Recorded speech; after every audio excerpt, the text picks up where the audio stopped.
नमस्कार। आज हम भारत के द्वीपों के बारे में पढ़ेंगे कि भारत में कितने द्वीप हैं और उनमें सबसे बड़ा द्वीप कौन सा है और उसकी क्या क्या भौगोलिक स्थिति है। तो आज हम लोग सबसे पहले अंडमान निकोबार द्वीप को शुरू करते हैं, इसी से फिर आगे बढ़ेंगे। तो अंडमान निकोबार द्वीप समूह यह बंगाल की खाड़ी में स्थित है। बंगाल की खाड़ी में स्थित है, जिसमें से 247 छोटे छोटे द्वीप हैं। इनमें से करीब 204 द्वीप जो हैं सो अंडमान में है और निकोबार में वही 43 द्वीप निकोबार में है। 43 द्वीप जो है सो निकोबार में है। लैंडफॉल द्वीप अंडमान निकोबार का सबसे उत्तरी द्वीप है। लैंडफॉल द्वीप अंडमान निकोबार द्वीप का सबसे उत्तरी द्वीप है। अब ये उत्तरी कौन सा है, इसको जरा हम लोग समझ लेते हैं।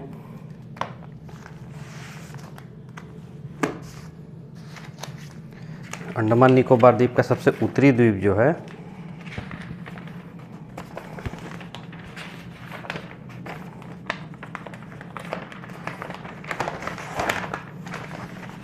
ये है अंडमान निकोबार द्वीप का सबसे उत्तरी द्वीप। और यहाँ पे है कोको द्वीप जो कि म्यांमार के अधीन आता है। कोको द्वीप जो है म्यांमार के अधीन आता है और लैंडफॉल द्वीप जो है सो अंडमान निकोबार द्वीप के समीप आता है। ये है लैंडफॉल द्वीप समूह। लैंडफॉल द्वीप उत्तरी अंडमान का सबसे उत्तरी द्वीप है। ये हो गया पूरा अंडमान निकोबार द्वीप समूह। इसका सबसे उत्तरी द्वीप हो गया लैंडफॉल द्वीप। कोको जलमार्ग से म्यांमार के कोको द्वीप से अलग करता है। कोको जलमार्ग यहाँ पर हो गया कोको द्वीप समूह जो कि म्यांमार के अधीन आता है और ये कोको जलमार्ग हो गया, यानी कि पानी के जहाज़ों को आने जाने का जो रास्ता होता है उसको जलयान का जलमार्ग कहा जाता है। तो इनके और इनके बीच के द्वीप को जलमार्ग कहते हैं। तो कोको जलमार्ग म्यांमार के कोको द्वीप से अलग करता है। अंडमान निकोबार द्वीप की राजधानी है पोर्ट ब्लेयर जो कि दक्षिणी अंडमान में स्थित है। ये हो गया उत्तरी अंडमान और ये हो गया दक्षिणी अंडमान। दक्षिणी अंडमान का है पोर्ट ब्लेयर राजधानी, यहाँ पे है पोर्ट ब्लेयर। तो अंडमान निकोबार द्वीप समूह की राजधानी पोर्ट ब्लेयर है जो कि दक्षिणी अंडमान में है। बंगाल की खाड़ी में नदियों के ने जलोढ़ मिट्टी के निक्षेप से कई द्वीपों का निर्माण किया है। आपको पता होगा कि नदियाँ जब चलती हैं तो अपने साथ कई गाद लेके चलती हैं। ये गाद एक्चुअली जलोढ़ मिट्टी का निक्षेप होता है, यानी कि जलोढ़ मिट्टी को साथ में लेके चलती हैं और साथ में लेके चलते चलते बंगाल की खाड़ी में जाके इनको छोड़ देती हैं। जहाँ ये छोड़ देती हैं वहाँ कई एक द्वीपों का निर्माण हो जाता है। तो बंगाल की खाड़ी में नदियों ने जलोढ़ मिट्टी के नीचे से कई द्वीपों का निर्माण किया है। न्यूमुर द्वीप और गंगा सागर द्वीप इस प्रमुख हैं। तो न्यूमुर द्वीप जो है बंगाल की खाड़ी में स्थित है और गंगा सागर भी बंगाल की खाड़ी में। हालांकि न्यूमुर द्वीप का जो विवाद हमारा बांग्लादेश के साथ चलता है, बांग्लादेश का कहना है कि मेरा द्वीप है, भारत मानता है कि मेरा द्वीप है। और दूसरा है गंगा सागर। गंगा सागर के बारे में आपको पता होगा कि मकर संक्रांति के समय यहाँ बहुत बड़ा मेला लगता है। हिंदू धर्म में काफ़ी मान्यताएं हैं कि सारा तीर्थ बार बार गंगा सागर एक बार। तो ये कहाँ है? ये है बंगाल की खाड़ी में। हालांकि ये अंडमान निकोबार द्वीप समूह के नज़दीक नहीं है, ये है पश्चिम बंगाल के नज़दीक है, लेकिन ये पूरा अंडमान निकोबार द्वीप समूह का ही हिस्सा है। सुंदरवन जो गंगा और ब्रह्मपुत्र नदियों का डेल्टा है, इसमें मैंग्रोव वन पाए जाते हैं। तो सुंदरवन जो है ये डेल्टा पहले जाना है कि डेल्टा क्या होता है। जब नदी जब पहाड़ों से उतरती है तो पहाड़ों को काटते हुए मैदान में जब आती है तो जिन चीज़ों को काटती है उसको गाद कहते हैं, उनको लेते हुए चलती है। और जब नदी अपने जीवन के अंतिम अवस्था में पहुंचती है, जहां उसका ढाल एकदम निम्न हो जाता है, यहाँ पानी उसका एकदम धीमा हो जाता है, तो उन मिट्टियों को वो छोड़ देती है, जमा कर देती है। तो जब वो जमा कर देती है तो इसको कहते हैं डेल्टा। जब वो जमा कर देती है उनको कहते हैं डेल्टा। तो न्यूमुर द्वीप और यहाँ सुंदरवन जो गंगा और ब्रह्मपुत्र नदी का डेल्टा है, इसमें मैंग्रोव वन पाए जाते हैं। अब ये मैंग्रोव वन क्या होते हैं? मैंग्रोव वन होते हैं वैसे वनों को कहा जाता है जो पानी में डूब के वो वृद्धि करते हैं। जैसे कई एक पौधे ऐसे होते हैं कि जहाँ जिनकी पानी की अधिकता होगी तो ये सड़ जाएंगे, सूख जाएंगे, गल जाएंगे। मैंग्रोव वन में ऐसा नहीं होता, वो पानी में ही डूब के वृद्धि करते हैं। अगर उनको पानी न मिले तो वो वृद्धि नहीं कर पाएंगे। तो ये कहाँ है? ये बंगाल की खाड़ी। हालांकि अंडमान निकोबार द्वीप समूह का ये हिस्सा नहीं है, ये बंगाल की खाड़ी में आता है, लेकिन इसको भी जाना है। तो सुंदरवन जो गंगा और ब्रह्मपुत्र नदी का डेल्टा है, इसमें मैंग्रोव वन पाए जाते हैं। एक चीज़ और जानना है कि सुंदरवन क्यों इसको कहा जाता है? इसलिए कहा जाता है कि यहाँ सुंदरी नामक वृक्ष पाया जाता है, इसलिए सुंदरवन कहा जाता है। अंडमान निकोबार द्वीप समूह की सबसे ऊंची चोटी है सैंडल पीक, 738 मीटर, उत्तरी अंडमान में स्थित है। अब ये है उत्तरी अंडमान, ये पूरा उत्तरी अंडमान है और यहीं पर इसका सैडल पीक एक सबसे ऊंची चोटी है। सैडल पीक इसका नाम है, सैडल पीक। इसकी ऊंचाई कितनी है? 738 मीटर। केंद्र शासित प्रदेश का सबसे बड़ा पतन पोर्ट ब्लेयर दक्षिणी अंडमान में है। पतन ये पोर्ट ब्लेयर है, यहाँ पे पतन यानी कि डॉकयार्ड है, जहाँ पर जलयान रुकते हैं, बड़े बड़े जहाज जो हैं पानी के वो आके रुकते हैं।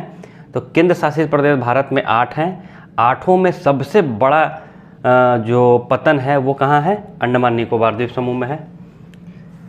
10 डिग्री चैनल छोटा अंडमान और कार निकोबार के बाद, इसको बड़ा अच्छे ढंग से समझना है कि 10 डिग्री चैनल जो है छोटा अंडमान और कार निकोबार के है। अब चैनल कहते किसको है? चैनल मतलब होता है जोड़ना।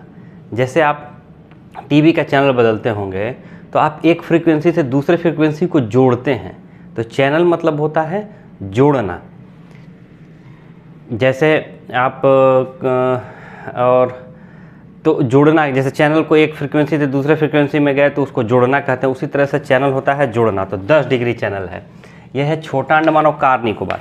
अब यहाँ पर आप ध्यान से देखेंगे तो ये 8 डिग्री है, ये जो अक्षांश रेखा है उसकी बात कर रहा है, ये 8 डिग्री है और ये 10 डिग्री है।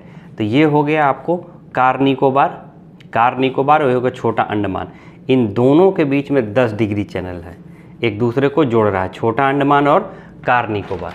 तो छोटा अंडमान और कार निकोबार के बीच में है 10 डिग्री चैनल। ये तो डिग्री चैनल मतलब अक्षांश रेखा, 10 डिग्री अक्षांश को मान लीजिए एग्जाम में चैनल न दे के अक्षांश दे दे तो कन्फ्यूजन में नहीं आना है कि जो 10 डिग्री अक्षांश है वही जो है छोटा अंडमान और कार निकोबार के मध्य है। Grand channel, grand channel Sumatra और निकोबार के मध्य है।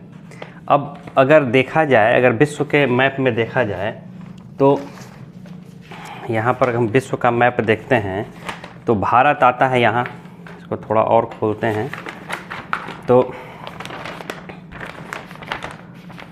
भारत आता है यहाँ, और ये हो गया इंडोनेशिया, ये हो गया हमारा इंडोनेशिया, ये हो गया सुमात्रा द्वीप, सुमात्रा। तो यही कह रहा है कि सुमात्रा इंडोनेशिया और निकोबार के मध्य है। तो ये सुमात्रा और यहाँ हो गया अंडमान निकोबार द्वीप समूह, अंडमान निकोबार द्वीप समूह, और ये सुमात्रा के बीच है। तो सुमात्रा इंडोनेशिया के बीच निकोबार, अंडमान निकोबार, निकोबार यानी कि नीचे का हो गया।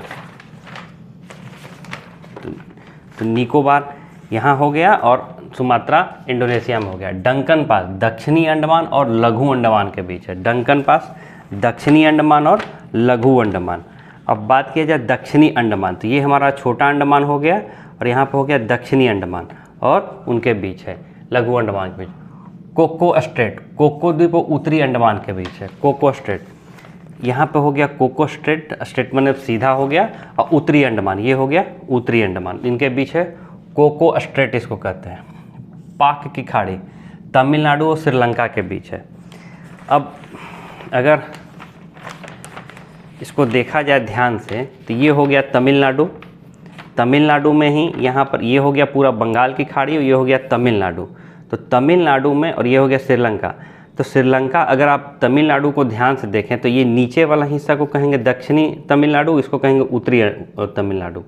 तो पाक की खाड़ी जो है यही है आपको राम सेतु। श्री राम जी जब श्रीलंका गए थे तो उन्होंने एक सेतु का निर्माण किया था जो कि प्रवाल द्वीपों से बना था। प्रवाल द्वीप क्या होता है उसको आगे हम लोग पढ़ेंगे। तो प्रवाल द्वीपों से बना हुआ था जो कि अभी भी कुछ उसके साक्ष्य मिले हैं। तो ये पाक खाड़ी में ही राम सेतु है, पाक खाड़ी में ही राम सेतु है। तो यहाँ पर दो है, पाक खाड़ी और मन्नार की खाड़ी, इसको कहते हैं पाक जल डमरू मध्य भी कहते हैं। एक अंग्रेज अधिकारी थे जिनका नाम था सिडनी पाक, उन्होंने इसका नाम रखा था, उन्होंने ही इसकी बॉर्डर लाइन को तय की थी श्रीलंका और भारत के बीच में, इसलिए उनके नाम से पड़ गया पाक की खाड़ी। तो तमिलनाडु और श्रीलंका के बीच है पाक की खाड़ी। और दूसरा है मन्नार की खाड़ी, दक्षिण पूर्वी तमिलनाडु और श्रीलंका के बीच। ये हो गया दक्षिण और ये हो गया पूर्वी। तो दक्षिण पूर्वी यहाँ हो गया मन्नार की खाड़ी, आपको दिख रहा होगा। भारत का एकमात्र समुद्र में एक जैव स्थल है, पार कह लीजिए, तो वही मन्नार की खाड़ी है। तो दक्षिण पूर्वी तमिलनाडु और श्रीलंका के बीच हो गया मन्नार की खाड़ी। तो यही है इसके कुछ क्षेत्र हैं जिसको आज हम लोगों ने देखा। अगली बार कुछ अगले जो केंद्र शासित प्रदेश हैं उनको भी देखेंगे। और यहाँ पर एक चीज़ और जाना है, ये इसका जो अंडमान निकोबार द्वीप समूह का जो उच्च न्यायालय है वो पश्चिम बंगाल के अधीन आता है। पश्चिम बंगाल यानी कि कलकत्ता उच्च न्यायालय के अधीन अंडमान निकोबार द्वीप समूह आता है।